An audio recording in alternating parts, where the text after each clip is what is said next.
안녕하세요. 영어셀의 루카스입니다. 이 채널은 영어 문법을 공부하는 데 있어서 우리가 어렵게 느껴지는 부분이 뭐냐를 고민을 해봤을 때 문법 용어인 것 같아요. 그래서 영어 문법 용어를 좀 우선 설명을 좀 해드리고 나중에는 이제 영어 문법까지 가겠지만 영어 문법을 좀 설명을 해드리는 그런 영상이 되겠습니다. 이 채널 이름은 영어셀이고요. 여기서 셀이 뭐 세포의 그 셀은 아니고요. 삼성 영어에서 셀레나라는 인공지능 원어민 캐릭터가 있어요. 그 셀레나에서 따와서 영어 셀이라고 이름을 붙였습니다. 우선 첫 번째로 본론으로 들어가서 영어 문법 용어라고 했을 때 우리가 어떤 영어 단어의 품사가 뭐냐 이렇게 물어보는 경우가 있어요. 그럼 일단 품사라는 용어 이 품사라는 말 자체를 알아야 우리가 대답을 하든 뭘 하든 할 텐데 품사라는 말 자체를 몰라요. 잘. 뭐 품사가 뭔 말이야? 그래서 한번 듣고 아 이런 게 있구나 라고 듣고 나서 교실 문 열고 집에 가면 문 여는 순간 까먹어 버리죠. 이런 것들이 이제 영어 문법의 취약한 부분 중에 하나인데 그래서 용어를 제대로 이해를 하면 우리가 좀 더 외우기도 더 쉽고 이해도 더 빠르고 뭐 이런 걸 감안해서 문법 용어를 설명을 좀 하려고 합니다. 그래서 오늘 그 첫 번째로 품사에 대해서 얘기를 좀 해볼 거예요. 그럼 품사할 때 품이 뭐냐? 일단 사는 말씀 사자예요. 말이란 뜻이죠. 그럼 품이 뭐냐? 우리가 학용품, 사무용품 할 때 그 품이에요. 그러니까 어떤 필요나 종류에 따라서 분류를 해놓은 것들을 우리가 품이라고 볼 수가 있는 거예요. 다시 말해서 품사라고 하면 품사는 말들을 분류를 해놓은 것들을 품사라고 하는 거예요. 우리가 이제 다음 시간, 다다음 시간 뭐 이렇게 계속 앞으로도 쭉 얘기를 하겠지만 명사 그러면 이름과 관련된 단어들을 우리가 명사라고 하고요. 이름인 말을 그 동사 그러면은 움직일 동자를 써서 움직이는 말 그래서 뭐뭐 하다 어떠다 이렇게 끝나는 말들을 단어들을 우리가 동사라고 하는 것처럼 분류를 해놓은 것들을 우리가 품사라고 합니다. 그래서 이 말을 갖다가 종류별로 나눠 놓은 것들을 품사라고 한다.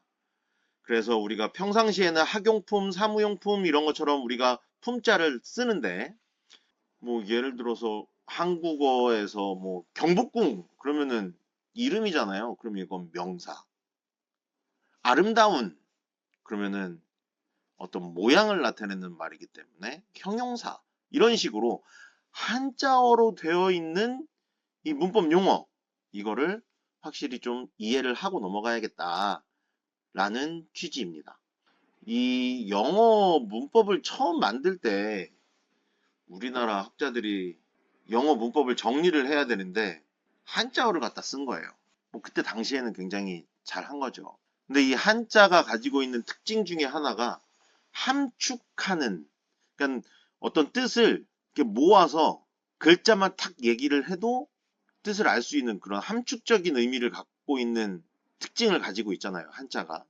그래서 학용품, 그래서 배울하게 쓸 용자, 사용하다 할 때 그 용자.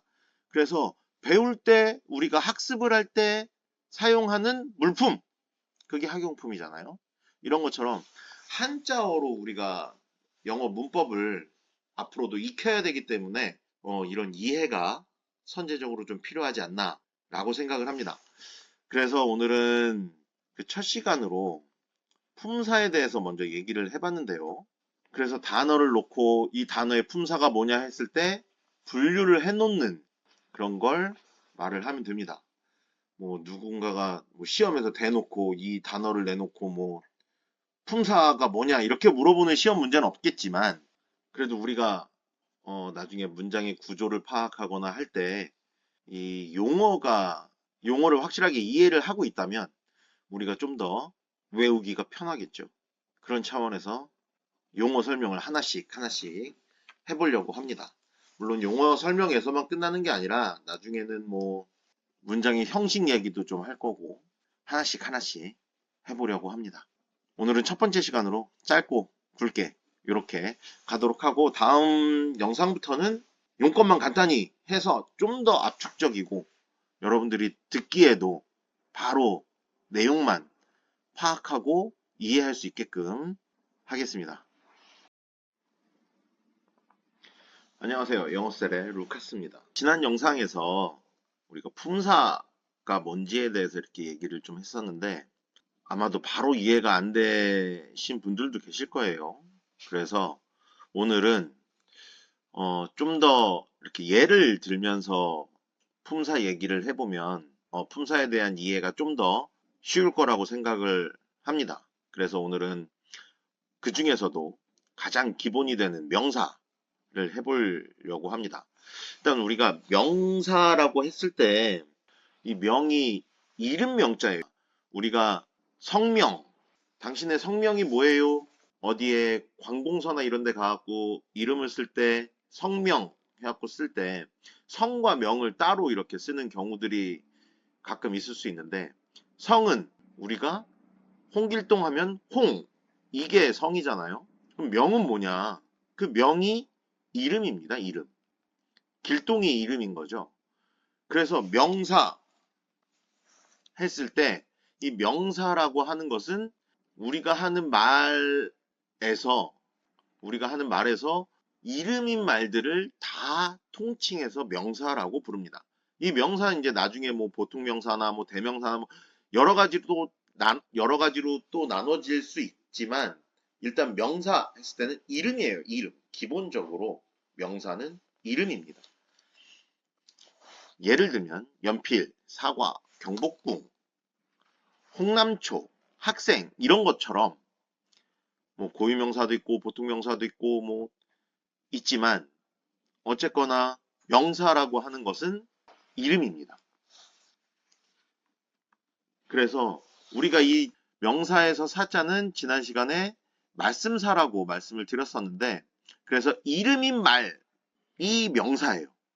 그러니까 명사라는 말 자체가 이름인 거 쭉 문장이 있을 때 이 중에서 명사가 어떤 거야 골라내려면 이름인 걸 찾아내면 되는 겁니다. 뭐 시계가 될 수도 있고 책이 될 수도 있고 여러 가지가 있겠죠. 이런 식의 이름인 말을 명사라고 합니다. 이 한자어다 보니까 이 지난 영상에서도 말씀을 드렸지만 영어 문법이 한자어로 되어 있는 부분들이 많다 보니까 우리가 한 번에 이해하기가 쉽지 않아요.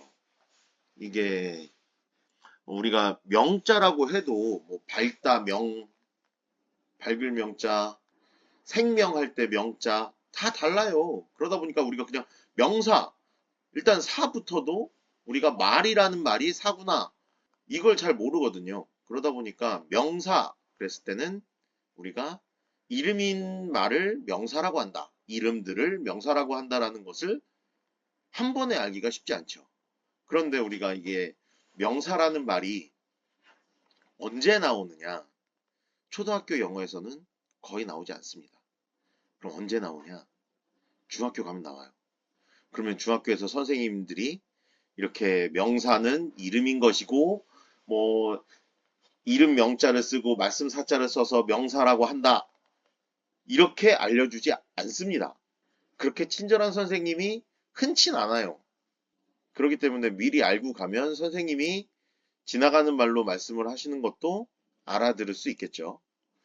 그래서 이 영상을 올리는 건데 좌우간 명사라고 하는 것은 이름을 뜻하는 겁니다.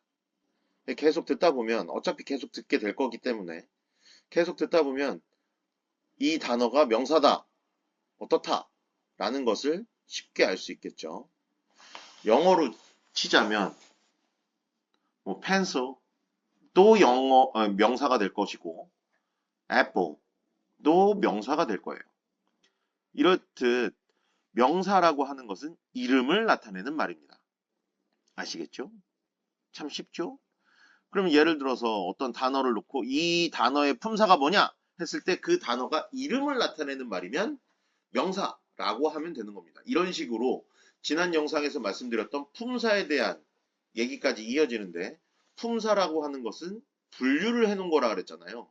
명사는 이름으로 단어들을 분류해 놓은 것들을 명사라고 하는 것이기 때문에 품사라고 했을 때 그 중에 하나의 분류인 거죠. 자, 오늘은 명사에 대한 설명을 했고요. 지난 영상에서 품사에 대한 말씀을 드린 거에 이어서 오늘은 명사에 대한 설명을 드렸습니다. 감사합니다. 다음 시간에 뵐게요.